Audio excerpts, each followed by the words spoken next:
The morning sunlight filtered through the tall windows of Windsor Castle as Catherine, the Princess of Wales, walked slowly down the grand corridor. Her footsteps echoed softly against the marble floors, but inside her heart, a storm was brewing. She had always carried herself with grace and dignity, just as she had been taught since joining the royal family. But today was different. Today, something had shattered the careful composure she had built over the years. Catherine paused near one of the ornate mirrors lining the hallway and caught a glimpse of herself. Her usually bright eyes looked tired, and despite the careful makeup applied by her lady-in-waiting that morning, she could see the strain written across her face. The past few weeks had been particularly challenging, with increased public scrutiny and mounting pressure from within the palace walls. The relationship between Catherine and Queen Camilla had always been complex. While the public saw polite smiles and cordial exchanges during official events, those closest to the royal family knew that beneath the surface, tensions had been simmering for months. Catherine had tried her best to navigate the delicate dynamics, understanding that Camilla's position as queen consort came with its own set of challenges and insecurities. It had started with small things, comments about Catherine's choices in royal engagements, subtle criticisms about her approach to motherhood while balancing royal duties, and pointed observations about how she interacted with the press. Catherine had brushed these off initially, telling herself that Camilla was simply trying to help her become a better royal. After all, Camilla had faced her own share of public criticism over the years, and had eventually won over many hearts through her dedication to various causes. But as weeks turned into months, the comments became sharper, more personal. During private family gatherings, Camilla would make remarks that seemed innocent enough to outsiders, but cut deep for Catherine.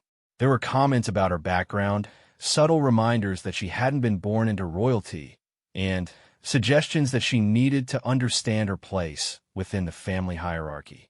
Catherine had confided in William about some of these interactions, but her husband was caught in an impossible position. He loved his stepmother and appreciated how happy she had made his father, but he also saw the toll these encounters were taking on his wife.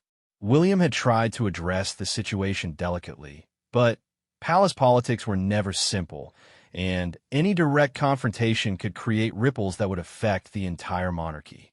The breaking point had come during what should have been a routine meeting about upcoming royal engagements. Catherine had been looking forward to discussing her passion project, a new initiative focusing on early childhood development. She had spent weeks preparing her presentation, collaborating with experts, and developing a comprehensive plan that she believed could make a real difference in children's lives. The meeting was held in one of the smaller conference rooms at Buckingham Palace. Present were Catherine, Camilla, several senior palace advisors, and the Queen's private secretary. Catherine had dressed carefully for the occasion, choosing a navy blue dress that was both professional and appropriate for the formal setting.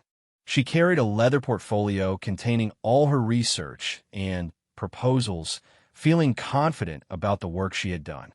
As Catherine began her presentation, she noticed Camilla's expression growing increasingly stern. The queen consort sat with her arms crossed, occasionally exchanging glances with one of the advisors.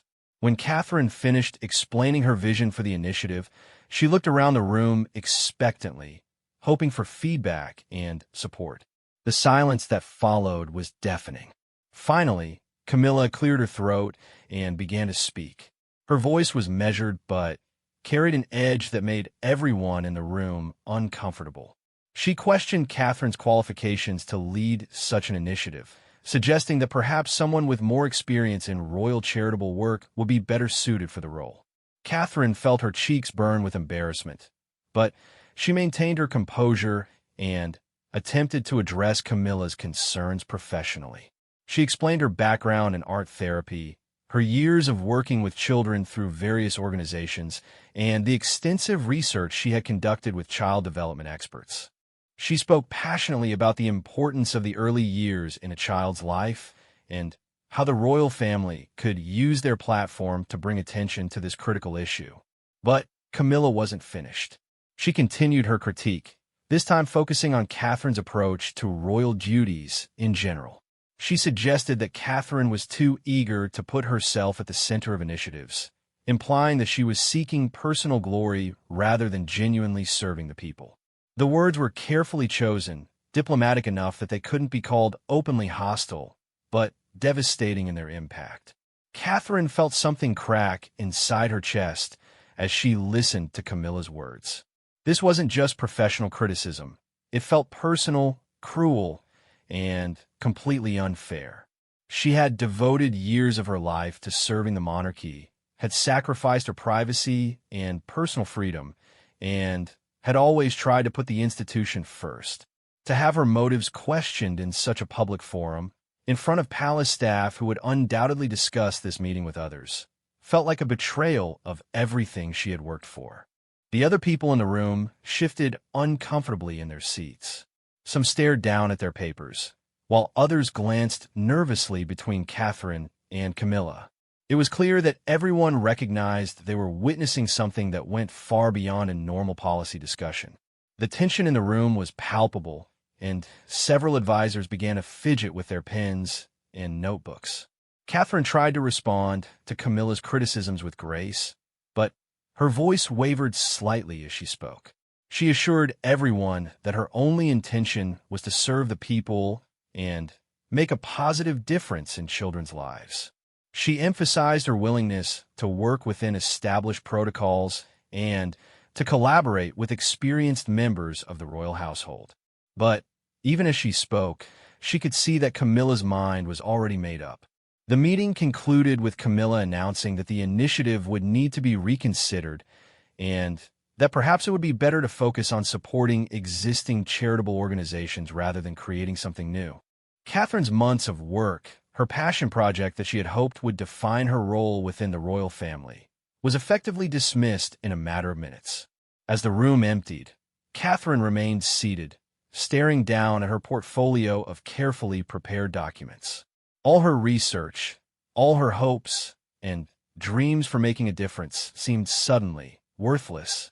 She had given everything to this project, working late into the evening after putting her children to bed, collaborating with experts across the country, and envisioning how she could use her position to help families everywhere. One of the younger advisors, a woman named Sarah who had worked with Catherine on several previous projects, lingered behind after the others had left. She approached Catherine cautiously and placed a gentle hand on her shoulder. "Your Highness," she said quietly, "I think your initiative is brilliant. Many of us do. Perhaps this isn't the end, just a temporary setback." Catherine looked up at Sarah with grateful but tired eyes. She managed a small smile and thanked her for the support, but inside, she felt defeated. It wasn't just about this one project. It was about the pattern of behavior she had been experiencing, the constant undermining of her efforts, and the growing realization that her position within the family was more precarious than she had ever imagined. After Sarah left, Catherine sat alone in the conference room for several more minutes. The silence was deafening, broken only by the ticking of an antique clock on the mantel.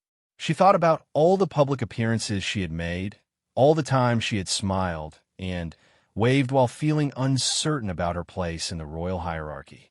She had always believed that hard work and dedication would earn her respect and acceptance, but now she was beginning to wonder if that was naive.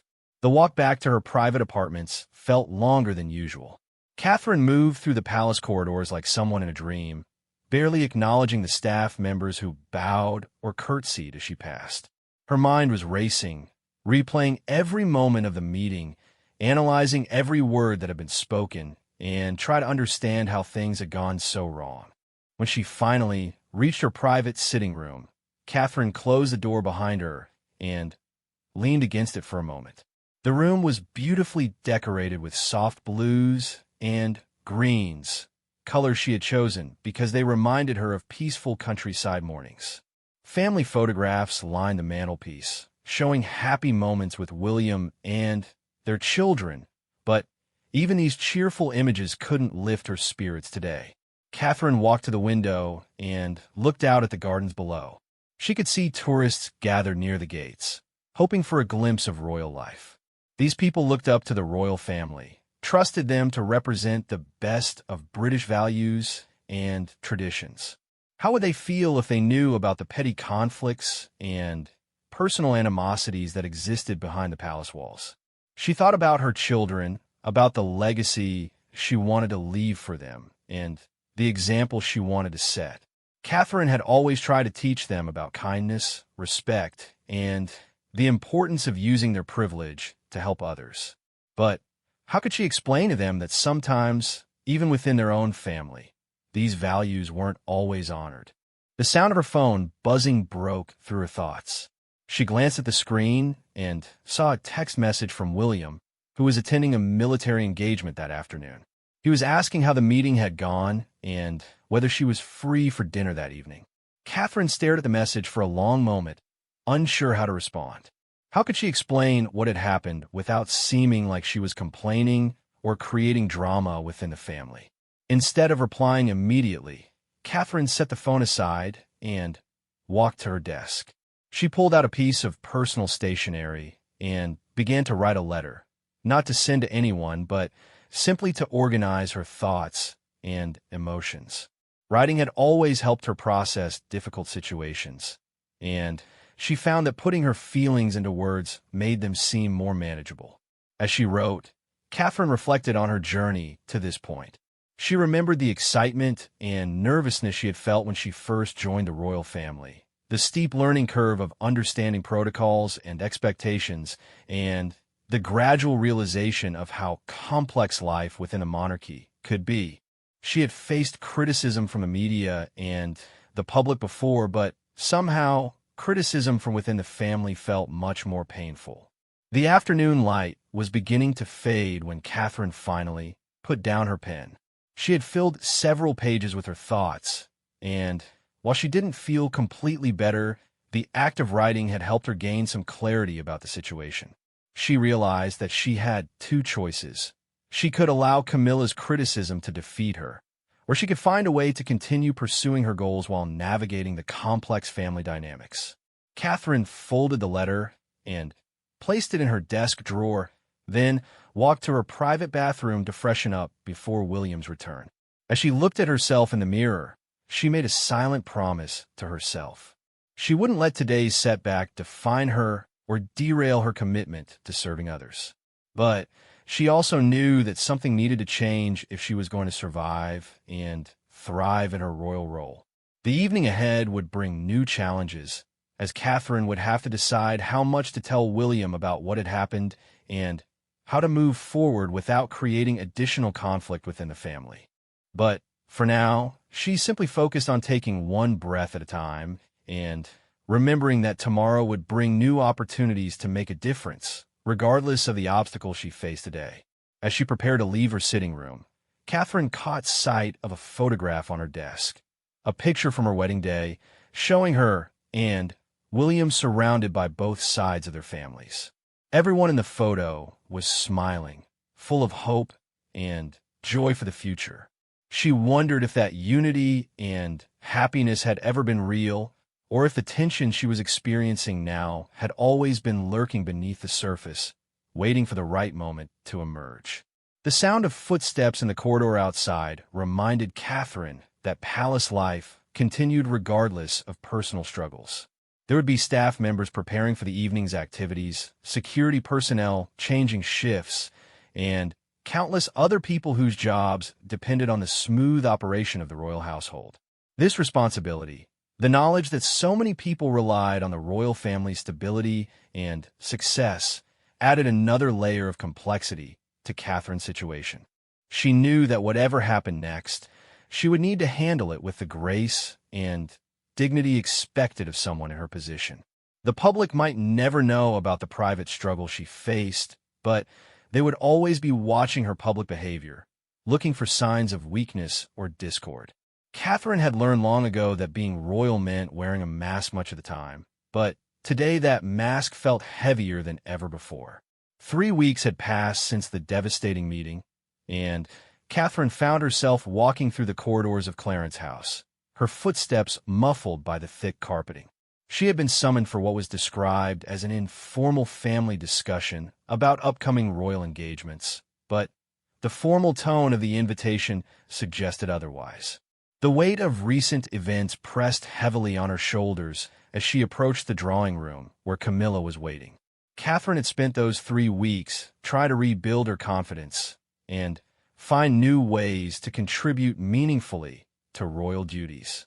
She had thrown herself into smaller engagements, visiting local schools and community centers, hoping to prove her worth through actions rather than grand initiatives. But the shadow of Camilla's harsh criticism continued to follow her, affecting not just her professional life, but seeping into every aspect of her existence within the royal family. William had noticed the change in his wife immediately. Catherine had become quieter during their private moments, less likely to share her ideas about future projects, and more prone to second-guessing decisions she would have made confidently before. He had tried to encourage her, reminding her of all the positive feedback she had received from various charitable organizations and the genuine impact she had made in her royal role. But William could see that his stepmother's words had cut deeper than professional criticism usually would. The relationship between father and son had also become strained as a result. King Charles found himself caught between his wife and his son's family, unsure how to address the growing tension without taking sides. He valued Camilla's experience and judgment, but he also recognized Catherine's genuine dedication to royal service. The king had hoped that time would heal whatever misunderstanding had occurred, but instead, the situation seemed to be deteriorating. Catherine paused outside the drawing room door, taking a deep breath to steel herself for whatever awaited inside. She had learned to read the subtle signs of palace politics, the way staff members averted their eyes, the carefully neutral expressions of advisors, and the way certain topics were avoided in casual conversation. All of these signs pointed to something significant brewing beneath the surface. When Catherine entered the room, she found Camilla seated in her usual chair near the fireplace, surrounded by several leather-bound folders and official-looking documents. The queen consort looked up with a smile that didn't quite reach her eyes, gesturing for Catherine to take the seat across from her. The arrangement of the furniture suddenly felt very formal, more like a job interview than a family discussion. Camilla began the conversation by discussing general royal matters, upcoming state visits, charity galas, and protocol updates. Catherine participated politely, offering her thoughts when asked and taking notes in her small leather notebook. For a moment, it seemed like perhaps this meeting would be different, more collegial and collaborative than their previous encounters. But then Camilla's tone shifted, becoming more serious as she opened one of the folders in front of her. Inside were what appeared to be newspaper clippings, magazine articles, and printed social media posts, all featuring Catherine. Some were positive pieces highlighting her charitable work, but others were more critical, focusing on her fashion choices, her parenting decisions, or speculating about her relationship with other royal family members. Camilla began to go through these articles methodically, pointing out what she viewed as problematic coverage. She suggested that Catherine's approach to public engagements was generating the wrong kind of attention, drawing focus to herself rather than to the causes she was supposed to be supporting. According to Camilla, this was creating confusion about Catherine's role within the family hierarchy and sending mixed messages to the public about royal priorities. Catherine listened in growing disbelief as Camilla continued her critique. Many of the articles being cited were typical royal coverage, the kind of media attention that every member of the family received on a regular basis. Some of the criticism seemed to be based on misinterpretation of Catherine's actions or words, while other pieces were clearly just tabloid speculation with little basis in reality. When Camilla finished her presentation, she looked at Catherine expectantly, as if waiting for an acknowledgement of wrongdoing or a promise to change her behavior. The silence stretched between them, filled only by the soft ticking of a mantel clock and the distant sound of traffic from the street outside. Catherine finally found her voice speaking carefully and diplomatically as she had been trained to do in difficult situations. She acknowledged Camilla's concerns while gently pointing out that much of the media coverage was beyond her direct control. She explained her approach to royal engagements, emphasizing her commitment to supporting the monarchy while also trying to make a genuine difference in people's lives. But Camilla wasn't satisfied with this response. She leaned forward in her chair, her voice taking on a sharper edge as she spoke about the importance of tradition and protocol within the royal family. She reminded Catherine that every action, every word, every public appearance reflected not just on herself, but on the entire institution of the monarchy. According to Camilla, Catherine's relative inexperience was showing, and it was creating problems that needed to be addressed before they became more serious. The criticism became increasingly personal as Camilla continued. She questioned Catherine's judgment, her understanding of royal history, and even her commitment to the values that the royal family represented. She suggested that Catherine's background, her middle-class upbringing, and her years outside the aristocratic circle had left her unprepared for the complexities of royal life. Catherine felt her heart racing as she listened to these accusations. Each word felt like a physical blow, not just because of what was being said, but because of the calculated way it was being delivered. This wasn't a moment of frustration or a misunderstanding. This felt like a systematic attempt to undermine her confidence and position within the family. When Camilla mentioned Catherine's children, suggesting that perhaps her focus on motherhood was interfering with her royal duties, something inside Catherine finally snapped. The careful composure she had maintained throughout the conversation began to crack as she realized that this wasn't just about professional disagreements. This was about fundamental respect and acceptance within her own family. Catherine's response was quiet but firm. She spoke about her love for the royal family and her commitment to serving the people, but she also made it clear that she wouldn't accept criticism of her role as a mother.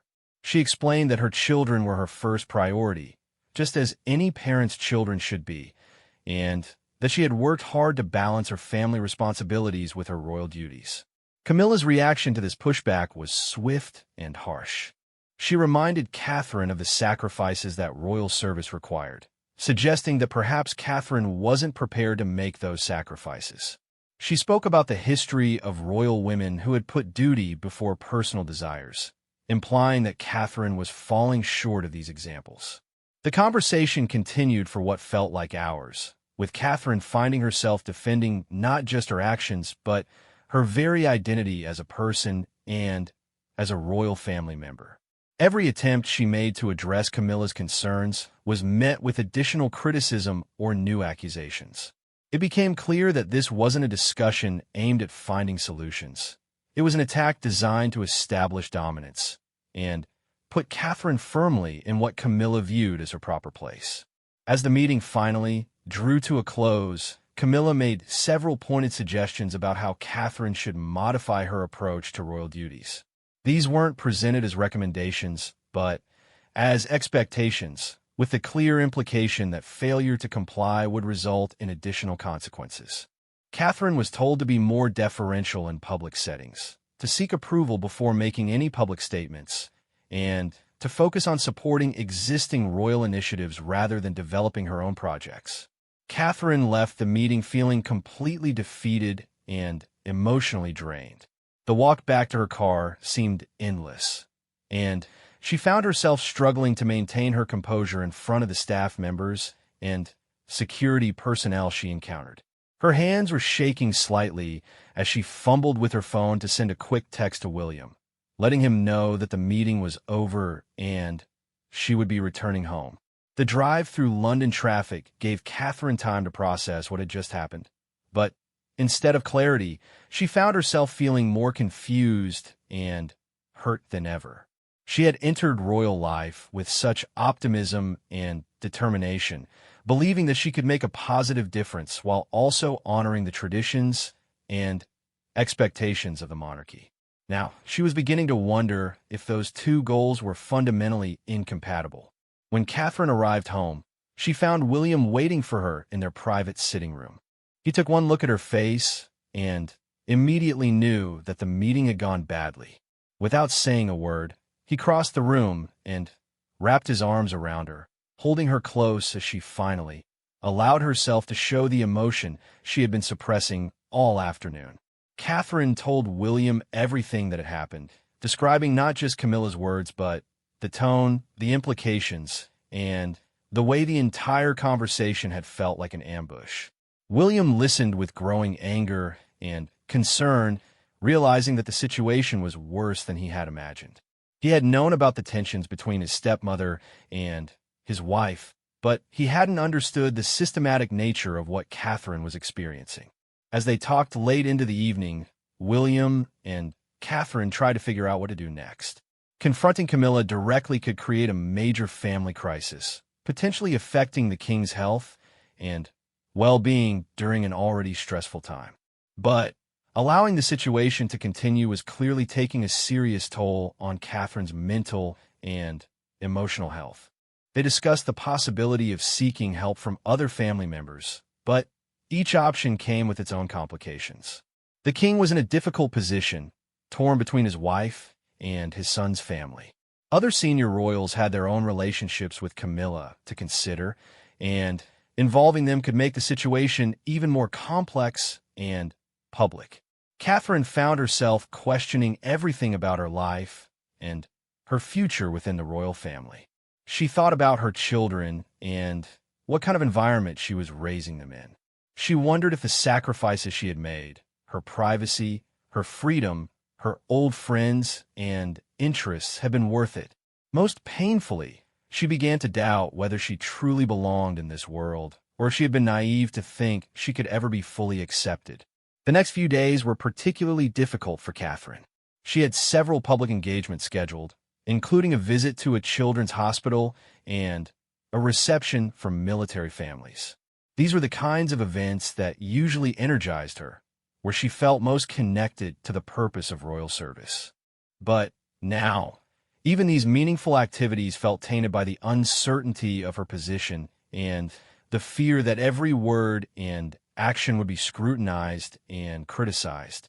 During the hospital visit, Catherine tried her best to focus on the children and families she was meeting. She listened to their stories, offered comfort where she could, and participated in activities designed to bring joy to young patients facing serious medical challenges. But even as she smiled and engaged with the people around her, part of her mind was analyzing every interaction, wondering how it might be perceived or criticized later. The stress of maintaining this dual consciousness, being present for the people she was serving while simultaneously worrying about internal palace politics, was exhausting. Catherine found herself feeling emotionally disconnected from activities that had previously brought her great satisfaction and purpose.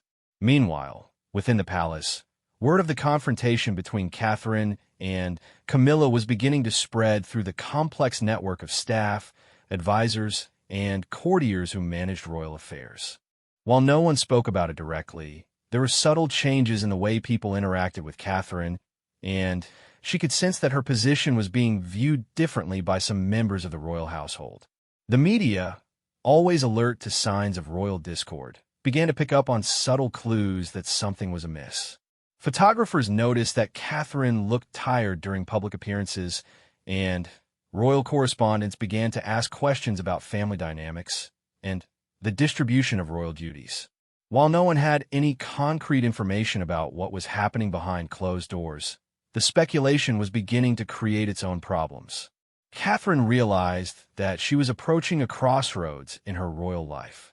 She could continue to endure Camilla's treatment and try to find ways to work around the limitations being placed on her, or she could take a stand and risk creating a public crisis that could damage the monarchy itself. Neither option seemed particularly appealing, but the status quo was clearly unsustainable. The autumn rain pelted against the windows of Kensington Palace as Catherine sat in her private study, staring at a letter that had arrived that morning. It was an invitation to attend a private dinner with senior members of the royal family, including Camilla, ostensibly to discuss the Christmas season royal engagements. But Catherine knew this was likely another opportunity for criticism and confrontation disguised as family business. 6 weeks had passed since the devastating meeting at Clarence's house, and the situation had only grown worse. Catherine felt like she was walking on eggshells constantly, analyzing every word before she spoke, second-guessing every decision, and feeling increasingly isolated within her own family.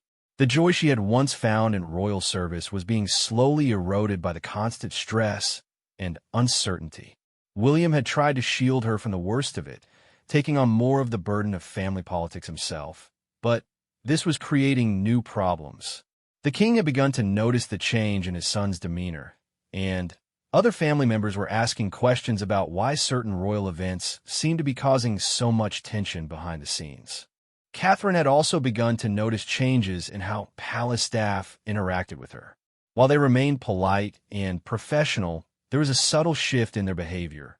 Fewer spontaneous conversations, more formal adherence to protocol, and a general sense that people were being more careful around her.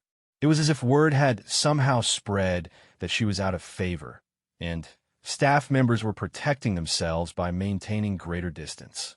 The breaking point came during what should have been a routine planning meeting for a major charity gala. Catherine had been working with several organizations to coordinate an event focused on mental health awareness, something that had always been close to her heart. She had spent weeks developing relationships with various charity leaders, securing corporate sponsors, and planning an evening that could raise significant funds while also bringing attention to important issues. The meeting was held in one of the formal conference rooms at Buckingham Palace, with representatives from the charities, palace event coordinators, and senior royal advisors in attendance. Catherine had prepared extensively for the presentation, hoping that this project might help restore her standing and prove her value to the royal family's charitable work. Camilla arrived 20 minutes late to the meeting, offering no apology for her tardiness. She took her seat at the head of the table and immediately began questioning various aspects of Catherine's planning. Her tone was dismissive from the start, and she seemed determined to find fault with every element of the proposed event. As Catherine attempted to address Camilla's concerns, explaining the reasoning behind various decisions and the input she had received from charity experts, Camilla's criticism became increasingly harsh and personal. She questioned Catherine's ability to manage such a complex event, suggested that her approach was naive and unprofessional, and implied that her involvement might actually harm the causes she was trying to support. The other people in the room shifted uncomfortably as the confrontation escalated. Charity representatives who had been excited about working with Catherine began to look confused and concerned. Palace staff members stared at their notes, clearly wishing they could be anywhere else. The entire atmosphere of collaboration and shared purpose that Catherine had worked so hard to create was being destroyed. When Camilla began to suggest that perhaps someone with more experience should take over the project entirely, Catherine felt something inside her break. All the weeks of enduring criticism, all the self-doubt and careful walking on eggshells, all the sacrifices she had made for royal service, it all came rushing to the surface in a moment of overwhelming emotion. Catherine's voice cracked as she tried to respond to Camilla's latest attack. She spoke about her genuine commitment to mental health causes, her years of working with various organizations, and the positive feedback she had received from people who had been helped by her previous initiatives. But, as she spoke, tears began to well up in her eyes, despite her desperate attempts to maintain her composure. The room fell completely silent as Catherine struggled to control her emotions. Everyone present could see that this had gone far beyond professional disagreement into something much more personal and painful. The charity representatives looked shocked, having never witnessed such a confrontation between senior royal family members. Palace staff members seemed frozen, unsure whether they should leave or stay. Camilla's response to Catherine's obvious distress was perhaps the most shocking moment of all. Instead of showing any compassion or concern, She seemed to view Catherine's emotional state as confirmation of her unfitness for royal duties. She made a cold comment about the importance of maintaining professional standards and emotional control, implying that Catherine's tears prove her point about inexperience and inadequacy. This final cruelty was too much for Catherine to bear. The tears she had been fighting began to flow freely as she realized that no amount of effort, dedication, or good intentions would ever be enough to earn Camilla's acceptance or respect. Years of trying to prove herself, of sacrificing her own needs and desires for the sake of royal service, suddenly seemed pointless and futile. Catherine stood up abruptly, apologizing through her tears to the charity representatives and staff members who had witnessed this devastating scene. She gathered her papers with shaking hands and left the room, walking quickly through the palace corridors as tears streamed down her face. Behind her, she could hear the uncomfortable murmur of voices as people tried to process what had just happened. The walk to her car felt endless as Catherine struggled to maintain some semblance of dignity while dealing with overwhelming emotion. Palace staff members and security personnel she passed along the way could clearly see her distress, and word of what had happened would undoubtedly spread quickly through the complex network of royal employees. During the drive home, Catherine found herself sobbing uncontrollably for the first time since joining the royal family. All the stress, humiliation, and hurt she had been suppressing for months came pouring out in waves of emotion that she could no longer contain. She had to pull over twice to compose herself enough to continue driving safely. When William saw his wife's condition, he was horrified. Catherine collapsed into his arms, sobbing as she tried to explain what had happened in the meeting. William listened with growing rage and disbelief as she described not just the immediate confrontation, but the pattern of systematic undermining that had been destroying her confidence and joy in royal service. That evening, William made a decision that would change everything.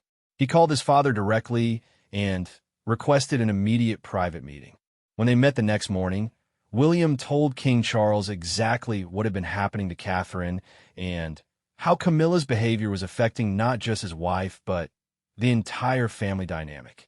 The conversation between father and son was difficult and emotional.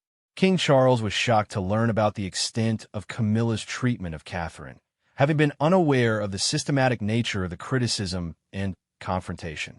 He had noticed tensions, but had assumed they were normal adjustments that would resolve themselves over time. William was firm, but respectful as he explained that the situation had become unsustainable. He described the effect on Catherine's mental and emotional health, the impact on their children who were beginning to notice their mother's distress, and the potential damage to the monarchy if the situation continued or became public. King Charles found himself facing one of the most difficult decisions of his reign. He loved Camilla deeply and valued her support and companionship, but he also recognized that her behavior toward Catherine was wrong and potentially damaging to the institution he had devoted his life to serving. He realized that he had failed to address the situation when it was developing, allowing it to escalate to this devastating point. The king's conversation with Camilla was private, but the results became apparent over the following days. Camilla's public schedule was quietly adjusted, reducing the likelihood of situations where she would be working directly with Catherine. More importantly, it became clear that she had received very clear guidance about appropriate behavior toward other family members. Meanwhile, Catherine was dealing with the aftermath of her public breakdown. She felt deeply embarrassed about losing control in front of charity representatives and staff members, worried that her tears had damaged important relationships and potentially harmed causes she cared about. The vulnerability she had shown felt like a betrayal of the strength and dignity expected of royal family members. William worked to reassure his wife that her emotional response was completely understandable given what she had endured. He helped her reach out to the charity representatives who had witnessed the confrontation, explaining the context and reaffirming her commitment to their causes. Most of these leaders were understanding and supportive, having recognized that Catherine was clearly under tremendous stress. The incident also led to broader conversations within the royal family about communication, hierarchy, and the treatment of newer members. King Charles instituted new protocols for family meetings and charitable planning, designed to ensure that all participants were treated with respect and that professional disagreements remained constructive rather than personal. Catherine's recovery from this traumatic period was gradual but steady. She began working with a counselor who specialized in helping people deal with family conflict and institutional pressure. Through these sessions, she learned strategies for protecting her emotional well-being while still fulfilling her royal duties effectively. Slowly, Catherine began to rebuild her confidence and rediscover her passion for royal service. She returned to her mental health charity project, which proved to be highly successful and raised both significant funds and awareness.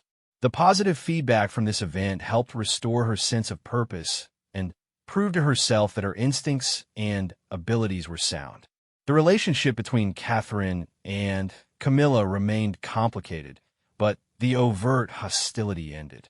They developed a working relationship based on mutual respect rather than warmth, maintaining appropriate professional interactions while keeping personal contact to a minimum. Both women seemed to recognize that this arrangement was better for everyone involved, including the broader royal family. Looking back on this difficult period, Catherine realized that it had taught her important lessons about resilience, boundaries, and the importance of standing up for herself even in challenging circumstances.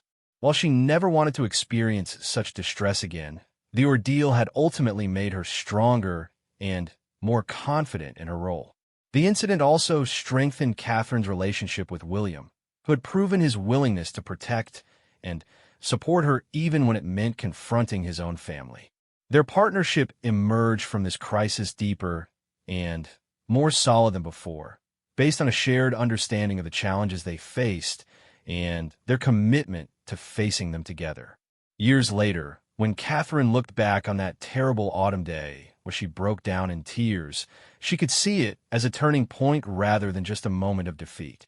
It was the day she stopped trying to earn acceptance from someone who was determined not to give it, and the day she started building the confidence to be herself within the complex world of royal life. The charity gala that had started as such a source of conflict eventually became one of Catherine's most successful events, raising record amounts for mental health causes and establishing her reputation as a serious advocate for important issues. The irony wasn't lost on her that something that began with such pain and humiliation could ultimately become a source of pride and accomplishment. Most importantly, Catherine learned that vulnerability wasn't weakness and that showing emotion in the face of unfair treatment wasn't failure. Her tears that day had been the catalyst for positive change, forcing the royal family to confront problems that had been allowed to fester in silence. In breaking down, she had ultimately broken through to a better and more authentic way of living within the constraints and expectations of royal life.